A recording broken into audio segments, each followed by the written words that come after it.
Have you reached the place where you're not worried about the manifestation of things because you know that if is not part of it? It is certain that what you want is coming. It's just a matter of timing. So you are joyously, patiently enjoying the unfolding, yes? Yes, you are lying, yes. It's all right. We like to play with you about that because when you are aware that whatever you want is coming, Esther said to Jerry yesterday, it's interesting, not only does the universe know the problems that we have projected into our future, the universe is already working on the solutions to the problems that we are creating. She said, it sort of makes you not want to worry about anything because the solution is right on the heels of the problem. And then she said, maybe I could even call the problem the asking. Maybe standing in the place that I don't want to be is really what the asking is. And so when you begin to relax and understand that your well-being is so in place, and if you would relax and trust, not stand in this tense place that, oh, what would happen if the lid breaks off my sound computer, but instead, things like that may happen from time to time, but it will always happen in the perfect timing, and it will never disrupt us. It will never be a big problem. Then you can begin enjoying what sometimes you try to positively call the challenges of life. We would prefer to call them the adventures of life. You really did not come forth into this physical environment from your non-physical perspective saying, oh, I think I will wait until they get my nest completely feathered, and then I will go forth and just live happily ever after in my feathered nest. You said, I am a creator. You said, as Esther's favorite commercial from many years ago said, Mother, please, I'd rather do it myself. You really want to work in concert with the universal fairies of the universe, with law of attraction, with the energy of well-being. You really want to be the creator of your own experience. We know you do. But we want you to stop tensing against possible problems, and we want to say to you that they're not possible problems, they're certain problems. It is absolute that you're going to have questions in your mind all of your life that you don't have immediate answers for. This is what deliberate creating at its best is about. How much grief do you decide that you will endure in that little interim space between the question and the answer, or between what you perceive as the problem and the solution? If you will step back into the knowing, into that trusting place where you know that well-being is coming to you, and just because you can't see the answer right now doesn't mean there isn't one on your horizon, and that if you would relax softly into the sensation and knowing and belief, well, let's start at the other end of the scale. If you would relax softly from your agony into your hopefulness, into your optimistic pessimism, into your sort of wanting to believe, into your believing. In other words, if you could just step back and look at the millions of other things that are happening around the planet that are going well, if you could look at the thousands of things that have gone perfectly well for you even in this day, if you could focus upon what is working instead of fixating on the problem. So life experience is giving you contrast, which is causing you to have clarity about what you want. And whether you call it a problem, whether you call it a dilemma, whether you call it a question, it does not matter what you call it. In the moment that something that you want has been formulated within you, whether you have the answer or not, the answer is forthcoming, because when you ask, it is always given. So what we're wanting to help you to do is to become so aware that the answer is coming that you stop grieving so much about a seemingly unanswered question or a seemingly unsolved problem, because there aren't any long-term unsolved problems. They're all temporarily unsolved. They're all temporarily unanswered. And they would be instantaneously answered. You'll get so good at this as you get into this place where you start trusting things to go well for you. Jerry and Esther recall going to a restaurant with Louise Hay. was the first time they'd met her. She took them to a lovely restaurant, and she picked them up in her fantastic Rolls Royce. Esther asked her, "Pardon me, do you have any Grey Poupon?"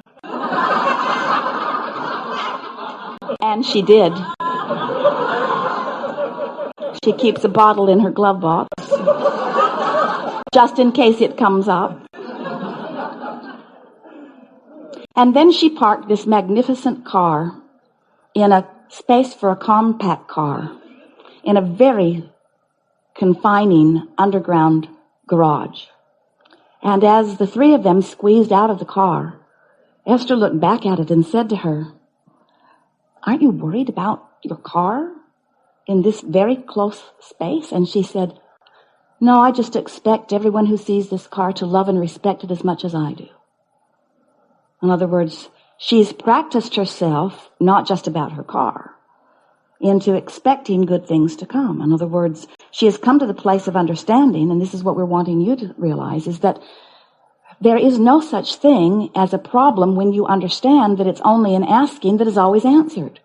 So then, instead of tensing and trying to live this perfect life where nothing ever goes wrong, instead, you just get out there and freely romp about, letting as much occur to you in as many ways as possible, understanding and trusting in every part of it that solutions and answers and well-being are on the way.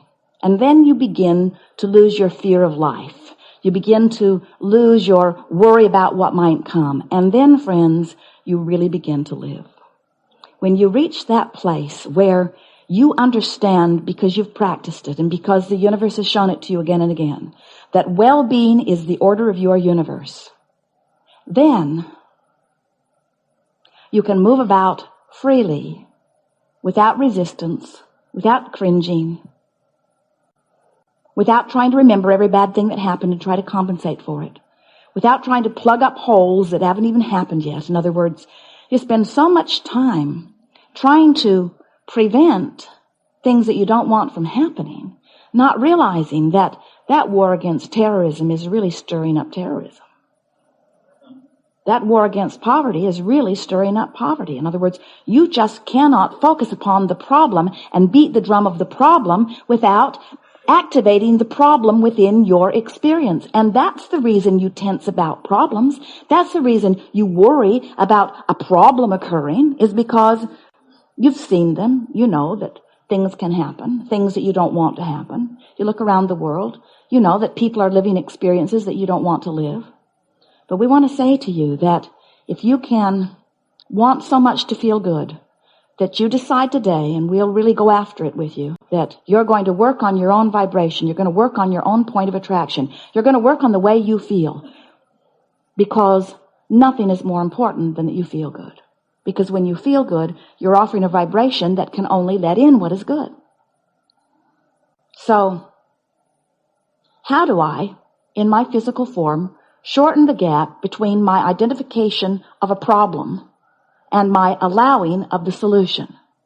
You get your eye off the problem as quickly as possible and start focusing on the solution. It does not matter what anybody else thinks about you. The only thing that matters is your relationship with your source energy. That's what all of your emotions are about anyway. Do you know that? You are extensions of source energy. Do you know that? You are flesh and blood. Yes, you are. Here you are in your magnificent physical bodies, but you are vibrational beings. You are energy, first and foremost. And the energy that is you, that is really you, that is your source. You call it my soul. You call it my God force. We call it your creative life force, or the energy stream. This non-physical energy that is really you vibrates in this pure place of non-resistance, pure positive energy, liquid love. That's who you are. So when you find things to think about that are vibrationally equivalent to your core or your source, you line right up and you feel wonderful. You thrive. That's what that thrill of appreciation is. That's what that thrill of love is. That's what that thrill of well-being is. Aligning with who you are. Somebody adored you and you liked it. Remember? Feels so good. You want to lick their face. When they love you, it feels so good. And the reason it feels so good when they love you is because they're in tune with source energy and they're spewing it all over you. Of course it feels good. But then if you depend on that spewing to come through the eyes and appreciation of somebody else, now you start misusing your own guidance system. Instead of paying attention to your vibration, instead of learning about resistance, instead of practicing the thought that feels good and the thought that doesn't feel good, what happens is you start seeking approval from others. And then, it goes downhill so fast for centuries. In other words, then when you seek approval of others, then it's about keeping their rules, keeping their agreements, keeping their bargains, doing what they need you to do so that they can feel good. And they will sometimes, without even cringing a little bit, they will say to you, don't be so selfish. Don't be so selfish and do what feels good to you. And what they always mean is, do what feels good to me. They mean, if you would keep the rules that I believe you should keep, I would feel better. So you should keep those rules so that I will feel better. And what we want you to come round to saying to everybody about everything is, I want to get along with you because I love you. And I like it when you feel good. But friend, as much as I love you, I've decided that I will no longer sacrifice my feeling good for your feeling good. When push comes to shove, when it gets right down to those two options, pleasing you or pleasing me, I gotta go with me. Because my guidance system is tapped into the eternalness of me. And when I choose thoughts that feel good to me, then I'm lined up with who I really am. When they say to you, I'm worried about your soul. I think you're condemned to hell because you're not keeping these rules. Say to them, even though you're worried about me, I'm going to pretend you're happy because I feel better when I think you're happy. And then they will say, but wait, there's a better way. You could do what I need you to do, and then I would be happy. Then I really would be happy. You wouldn't have to be pretending that I'm happy. And then you say to them, no, it works better for me if I pretend you're happy. Because if I try to please you, there's just one of you, and there are so many of you in my life. If I change my behavior to make you happy, and then I change my behavior to make this one happy, and then I change my behavior to make this one happy, and then I change my behavior to make this one happy, it's too many plates to keep spinning.